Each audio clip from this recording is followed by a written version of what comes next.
Hello everyone. आज हम लोग बात करेंगे पार्टली एग्जेम्प्टेड अलाउंस के बारे में।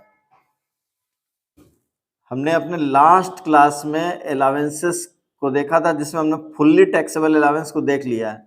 आज हम लोग बात करेंगे partly taxable allowance. Partly taxable बोलो या पार्टली एग्जेम्प्टेड बोलिए, एक ही बात है। यानी कि जो भी अलाउंस किसी पर्टिकुलर चीज के लिए हम लोगों को मिलेगा उसमें से कुछ अमाउंट एग्जेम्प्ट हो जाएगा और कुछ अमाउंट टैक्सेबल होगा। एग्जेम्प्ट का मतलब उस पर छूट मिल जाएगा और टैक्सेबल का मतलब जो पोर्शन टैक्सेबल होगा वो हमारे कंप्यूटेशन ऑफ इनकम में चला जाएगा। ठीक है, तो पार्टली टैक्सेबल अलाउंस में जो सबसे फर्स्ट अलाउंस आता है उसका नाम है house rent allowance. House rent allowance, इसको आप HRA भी बोल सकते हैं, HRA। ठीक है, HRA दिया जाता है एम्प्लॉयर की तरफ से एम्प्लॉय को हाउस का रेंट देने के लिए। जैसे मान लीजिए कोई आदमी किसी गवर्नमेंट डिपार्टमेंट में या फिर प्राइवेट किसी कंपनी में जॉब करता है, तो उसका एम्प्लॉयर उसको घर का किराया देने के लिए एक फिक्स अमाउंट हर महीना देता है। ठीक है, जैसे 5,000 per month, 6,000 per month, 8,000 per month. ठीक है, तो अब ये अमाउंट फिक्स है, हर महीना फिक्स आपको इतना ही अमाउंट मिलेगा। अब आप उस पैसे से क्या करेंगे, किराए का घर लेंगे और वहां पर रहेंगे। और वो घर जरूरी नहीं है कि अगर आपको 6,000 पर मंथ एम्प्लॉयर की तरफ से मिलता है तो 6,000 पर मंथ के घर में ही आप रहेंगे। हो सकता है कि आप 4,000 पर मंथ में कोई घर ले लें या 8,000 में ले लें या 10,000 में ले लें, इससे कोई फर्क नहीं पड़ता है। तो यहां पर जो भी अमाउंट एग्जेम्प्ट होगा हाउस रेंट अलाउंस का, उसको कैलकुलेट करने का एक प्रोसेस है। वो प्रोसेस क्या है अभी हम लोग देखेंगे। ठीक है, अब इसमें दो बात है। फर्स्ट इसमें एक ये है कि अगर इंप्लॉय अपने खुद के घर में रहता है, यानी कि अपने ऑफिस से वो घर का किराया देने के लिए फिक्स अमाउंट हर महीने ले लेता है, लेकिन उसी शहर में या उस जगह में जहां वो जॉब करता है उसका खुद का घर है और वो अपने घर में ही रहता है, तब क्या होगा? इफ एम्प्लॉय या एसएससी बोल सकते हैं आप, एसएससी लिख लीजिए, एक ही बात है, एम्प्लॉय या SSC. If SSC living in his own house, अगर वो अपने घर में रहता है और हाउस रेंट अलाउंस भी एम्प्लॉयर से ले लेता है, तब क्या होगा? एग्जेम्पशन कितना मिलेगा उसको? उसको एग्जेम्पशन मिलेगा नील, यानी कोई भी एग्जेम्पशन नहीं मिलेगा। तो जो भी HRA उसको मिल रहा है वो पूरा टैक्सेबल हो जाएगा और वो पूरा उसके इनकम में लिख दिया जाएगा। ठीक है, लेकिन अगर वो रेंट के घर पे रहता है, यानी कि रेंट में एक मकान लेकर उसमें रहता है और जो भी वो किराया देता है, तब फिर क्या होगा? तो उसके लिए क्या करेंगे, एक प्रोसेस है, कितना एग्जेम्प्ट होगा अब हम लोग उसको देखेंगे। आप इसको नोट कर लीजिए कि अगर एम्प्लॉय यानी एसएससी अपने खुद के मकान में रहता है तो उसको कोई भी एग्जेम्पशन प्रोवाइड नहीं किया जाएगा, एग्जेम्पशन नील होगा और जो भी HRA होगा वो क्या होगा? फुल्ली टैक्सेबल हो जाएगा।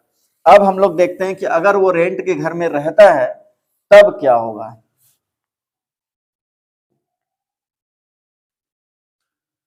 अब इसमें आप लिखिए list of the following,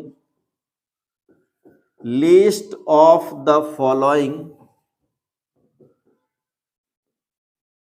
will be exempted, यानी कि इनमें से जो भी सबसे कम होगा वो एग्जेम्प्ट होगा। लिस्ट मतलब सबसे कम, मतलब अभी जो पॉइंट्स हम लोग लिखेंगे उसमें जो सबसे कम होगा उतना ही अमाउंट एग्जेम्प्ट होगा HRA में। यानी इनकम टैक्स की तरफ से आपको हाउस रेंट अलाउंस के संबंध में इतना ही छूट मिलेगा। कितना? देखिए फर्स्ट नंबर इसमें क्या होगा, actual HRA received. Actual HRA received, वास्तव में जो आपको हाउस रेंट अलाउंस का पैसा मिल रहा है एक्चुअल में, वो आप यहां पे लिख लेंगे। सेकंड पॉइंट होगा इसमें rent paid, rent paid -10% of salary. Rent paid minus 10% of salary, यहां पर लिखेंगे। अब इस लाइन को भी समझ लीजिए, ये हम लोग कैलकुलेशन को इजी बनाने के लिए इस तरह से लिखते हैं, rent paid minus 10% of salary, लेकिन इसका असली मीनिंग ये है एक्सेस ऑफ रेंट, ये लिखना नहीं है, एक्सेस ऑफ रेंट, ये सिर्फ समझने के लिए है। देखिए, excess of rent paid over 10% of salary, असली लाइन ये है जो इनकम टैक्स में लिखी हुई है, असली लाइन ये है। इसी लाइन को थोड़ा इजी बनाने के लिए इस तरीके से लिखा जाता है, क्योंकि ये जो लाइन लिखा हुआ है इससे थोड़ा कंफ्यूजन हो जाता है कभी कभी। इस लाइन का मतलब यह है कि सैलरी के 10% से कितना ज्यादा आपको रेंट देना पड़ता है घर के लिए, ठीक है। इसीलिए rent paid minus 10% of salary लिखा जाता है कि सैलरी के 10% से कितना अधिक आप रेंट देते हैं वो निकाल के लिखिए, ठीक है, बात समझिए। तो अगर मान लो कि रेंट पेड मान लीजिए यहां पर हो रहा है 48,000 और सैलरी का 10% आ रहा है 30,000, तो प्लस में आ रहा है, तो यहां पर हम लोग 18,000 लिखेंगे। बात को समझिए, रेंट ज्यादा देना पड़ रहा है, सैलरी से के 10% से 18,000 ज्यादा रेंट दे रहे हैं, तब यहां पर लिखेंगे। लेकिन कभी कभी ऐसा भी होता है कि ये थोड़ा कम होता है, जैसे मान लो इसी में ये 28 है और ये 30 है, तो आप यहां पर -2,000 नहीं लिखेंगे। कहने का मतलब है कि ये फिगर नेगेटिव नहीं होगा, यानी माइनस में नहीं होगा। माइनस होगा तो आप इसके जगह में माइनस अगर फिगर निकलेगा तो आप इसके जगह में क्या लिखेंगे, नील। कहने का मतलब है कि रेंट के सैलरी के 10% से अधिक किराया नहीं देना पड़ रहा है, अगर अधिक देना पड़ेगा तभी लिखेंगे। यानी कि आप समझने के लिए लिख लीजिए कि अगर यहाँ प्लस में फिगर आएगा तभी लिखेंगे, और माइनस फिगर आ रहा होगा तो माइनस फिगर नहीं लिख के उसके जगह पर नील लिखेंगे। ये बहुत इंपॉर्टेंट लाइन है, किसी क्वेश्चन में आप फंस जाएंगे, इसको ध्यान से सुन लीजिए कि अगर यहाँ पर प्लस फिगर आ रहा है तभी उसको लिखेंगे, माइनस फिगर आ रहा होगा तो उसको कभी भी नहीं लिखेंगे, माइनस की जगह में नील लिखेंगे, जीरो मानेंगे उसको। कहने का मतलब यह है कि अगर सैलरी के 10% से ज्यादा रेंट आप देते हैं तभी लिखिए, और अगर कम देते हैं तो मत लिखिए, ठीक है। इस लाइन को यहां फॉर्मेट में नहीं लिखना है, इसको सेपरेट कहीं आप नोट कर लीजिए समझने के लिए, और इसका यहां कोई काम नहीं है, आप हमेशा ऐसे ही काम करेंगे, rent paid minus 10% of salary, ठीक है। यानी कि प्लस में आएगा तो लिखेंगे, माइनस में आएगा तो नहीं लिखेंगे, ठीक। थर्ड नंबर, 50% और 40% ऑफ सैलरी, सैलरी का 50 या 40% निकाल के यहां पर लिखेंगे। 50% कब निकालेंगे, जब एसएससी जहां पर जॉब कर रहा है या फिर जिस जगह में वो मकान पे रह रहा है वो जगह दिल्ली, चेन्नई, मुंबई या कोलकाता में है, तब सैलरी का 50% निकालेंगे। और पूरे इंडिया के किसी अदर सिटीज में रहता है तब 40% कैलकुलेट किया जाएगा। तो अगर क्वेश्चन में स्पेशली गिवन है दिल्ली, चेन्नई, मुंबई, कोलकाता, तब आप 50% निकालेंगे, और अगर किसी अदर सिटी का नाम दिया हुआ है तो 40% निकालेंगे, और कभी मतलब कोई भी नाम नहीं दिया हुआ है तो भी आप यही एज्यूम करेंगे कि वो किसी अदर सिटी में रहता है, और हम लोग कितना निकालेंगे, 40% निकालेंगे, ठीक है। अब समझिए, ये तीनों अमाउंट हम लोग यहां निकाल के लिख देंगे। इन तीनों में से जो सबसे कम होगा उतना ही अमाउंट क्या होगा, टैक्स एग्जेम्प्ट होगा, ठीक है। यानी एग्जेम्पशन किसको मिलेगा, जो तीनों में सबसे कम होगा। यहां लिखा हुआ list of the following will be exempt, यानी इन तीनों में से जो कम होगा, लिस्ट का मतलब कम होगा, जो तीनों में कम होगा वही एग्जेम्प्ट होगा, ठीक है। तो टैक्सेबल क्या होगा, टैक्सेबल क्या होगा, एक्चुअल एचआरए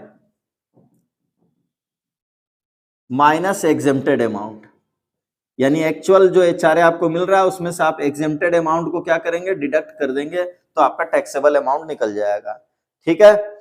इसको नोट करिए, इसमें रुकिए, एक ही बार नोट करना, या इसको नोट करो, इसका स्क्रीनशॉट लो फिर बता दो, ठीक। अब देखिए, पिछली क्लास में भी हम लोग बात कर रहे थे कि हम लोग जब एचआरए का कैलकुलेशन करेंगे या और भी बीच बीच में कुछ कुछ चीजों का जब कैलकुलेशन करेंगे तो वहां पर हम लोगों को क्या करना होगा, मीनिंग ऑफ सैलरी निकालना पड़ेगा। क्योंकि देखिए, सैलरी का 10% बोल रहा है, सैलरी का 50%, सैलरी का 40%। और आपको फर्स्ट क्लास से मैं बता रहा हूं कि सैलरी का मतलब बहुत सारा चीज हो सकता है। सैलरी में basic salary, advance salary, bonus, commission, उसके अलावा बहुत सारे अलावेंस और बहुत सारे परक्विजिट, सभी को मिला के सैलरी वर्ड बनता है। लेकिन जब किसी पर्टिकुलर चीज का कैलकुलेशन हम लोग करेंगे तो वहां पर सैलरी में सारा आइटम इंक्लूड नहीं होगा, 2, 4, 3, 5 यही सब आइटम इंक्लूड होगा। तो जब एचआरए का कैलकुलेशन हो रहा है तब मीनिंग ऑफ सैलरी में किसको किसको शामिल करेंगे। तो एचआरए के पर्पस से मीनिंग ऑफ सैलरी में क्या किया जाएगा, यानी ये फॉर्मेट अलग है, ये अलग फॉर्मेट है आपका, ये अलग से आप नोट करेंगे, ठीक है। और उसके बाद अलग से आप मीनिंग ऑफ सैलरी नोट करेंगे। ये अलग कैलकुलेशन है, इसको करना है। और अब हम लोग लिखेंगे meaning of salary.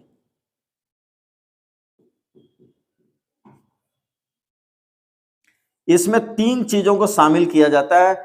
House rent allowance का कैलकुलेशन करने के लिए मीनिंग ऑफ सैलरी में 3 चीजों को इंक्लूड करेंगे, जिसमें फर्स्ट आता है आपका बेसिक सैलरी। बेसिक सैलरी ये क्वेश्चन में दिया हुआ होगा, आप उसको यहां पर नोट करेंगे। उसके बाद हम लोग यहां लिखेंगे डियरनेस अलाउंस। डियरनेस अलाउंस,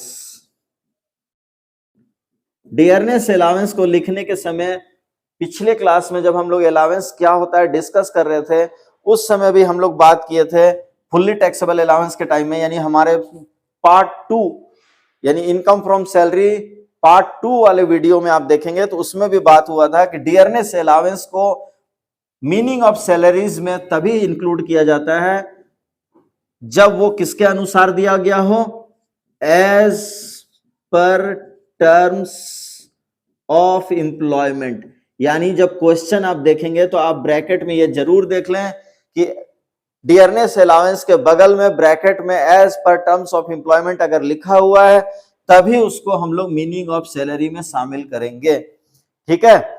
लेकिन अगर इसी का एक भाई और है, डियरनेस अलाउंस का एक और भाई है जिसका नाम है डियरनेस पे, अगर डियरनेस पे वर्ड लिखा हुआ है तब आपको ब्रैकेट में कुछ देखने की रिक्वायरमेंट नहीं है, आंख मूंद के उसको मीनिंग ऑफ सैलरी में लीजिए, क्योंकि पे वर्ड का मतलब ही होता है as per terms of employment. तो डियरनेस के बगल में अगर पे लिखा हुआ है तो आप इसको मीनिंग ऑफ सैलरी में भी आराम से ले सकते हैं, ठीक है। यानी कि अगर डियरनेस अलाउंस होगा तो as per terms of employment आप देख लीजिएगा, अगर होगा तो लेंगे, अगर as per terms of employment नहीं लिखा हुआ होगा तो नहीं लेंगे, ठीक है। लेकिन डियरनेस पे दिख जाएगा तो उसको हम लोग आंख मूंद के आराम से मीनिंग ऑफ सैलरी में शामिल कर सकते हैं, ठीक है। और तीसरा आइटम है commission on turnover, fixed commission on turnover. Turnover का मतलब सेल होता है, कमीशन ऑन टर्नओवर। अगर कमीशन ऑन टर्नओवर होगा तभी लिखेंगे, अगर ऐसे ही नॉर्मल कमीशन होगा तब इसको यहां शामिल नहीं करेंगे। तो कमीशन ऑन टर्नओवर स्पेशली वहां मेंशन होगा, या सेल्स का कमीशन बोल के लिखा होगा तभी यहां पर लेंगे, नहीं तो हम लोग उसको शामिल नहीं करेंगे। ये तीनों चीज का टोटल कर लेंगे, यही आपका मीनिंग ऑफ सैलरी होगा, ठीक है। तो इसी टोटल अमाउंट का 10% निकाला जाएगा, इसी का 50 या 40% निकाल के यहां पर लिखेंगे। तो जब एचआरए का कैलकुलेशन हम लोग करेंगे तो पहले हम लोग मीनिंग ऑफ सैलरी कैलकुलेट करेंगे, और मीनिंग ऑफ सैलरी कैलकुलेट करने के बाद ही हम लोग ये कैलकुलेशन करेंगे, ठीक है। तो ऐसा करने से हम लोगों को क्या मिलेगा, exempted amount of house rent allowance का पता चल जाएगा, ठीक है। इसको नोट करिए, ठीक। अब इसमें ध्यान देने लायक बात यह है कि ये जो हम लोग यहां सैलरी नोट करेंगे ये उसी पीरियड का होगा जिस पीरियड में एम्प्लॉयर एम्प्लॉय को एचआरए प्रोवाइड कर रहा होगा। अगर मान लीजिए किसी आदमी की सर्विस बीच में ही खत्म हो जाती है, यानी कि 12 महीने का 1 साल होता है, कोई आदमी बीच में ही रिटायर हो जाता है, मान लीजिए 8 महीना ही उसको एचआरए मिला, ठीक है, तो 8 महीना का ही सैलरी लेंगे, ठीक है। या 8 महीना में भी जो वो जॉब छोड़ देता है किसी कारण से, या कहीं बाहर चला जाता है, ठीक है, या किसी भी कारण से उसको हाउस रेंट अलाउंस नहीं मिल रहा हो, तो जितने पीरियड के लिए हाउस रेंट अलाउंस दिया गया है उतने ही पीरियड का यहाँ पर सैलरी कैलकुलेट करके लिखेंगे, ठीक है, और उतने ही पीरियड का एचआरए यहाँ पर नोट करेंगे। कहने का मतलब है एचआरए जितने दिन के लिए दिया हो, 6 महीना, 8 महीना, 10 महीना या 12 महीना, उतने ही दिन का कैलकुलेशन करेंगे, ठीक है। आप ये अच्छी तरह से नोट करके रखिए, एक एक टॉपिक, क्योंकि ये इनकम फ्रॉम सैलरी चैप्टर काफी लंबा चैप्टर है, एक एक टॉपिक को आप क्या करिए, अच्छी तरह से नोट करके रखिए, याद कर लीजिए, ताकि जब प्रैक्टिकल क्वेश्चन बनना स्टार्ट हो तब आपको एक भी प्रॉब्लम ना हो, ठीक है। तो मिलते हैं हम लोग नेक्स्ट वीडियो में कुछ और अच्छी जानकारी के साथ, क्योंकि अभी अलावेंस में और भी बहुत कुछ बाकी है। आप लगातार बने रहिए, डेली मैं आपके लिए एक वीडियो लाऊंगा जिसमें आपको लगातार मैं अलावेंस और अलावेंस के बाद परक्विजिट कंप्लीट कराऊंगा, ठीक है। मिलते हैं नेक्स्ट वीडियो में,